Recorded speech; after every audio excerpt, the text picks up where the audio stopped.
restoring factory settings in your HDS EDC flashlight. First thing you want to do is remove the battery. Wait 60 seconds. Alternately, you can leave the battery in, turn the flashlight on. While the flashlight's on, remove the battery. Now, when you put it back together, the light will turn on. While this light is on, we're going to press and hold the tail for 10 seconds. If you watch the light,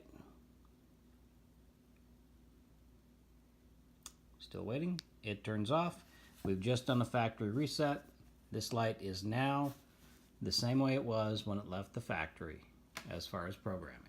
That's how you do a factory reset.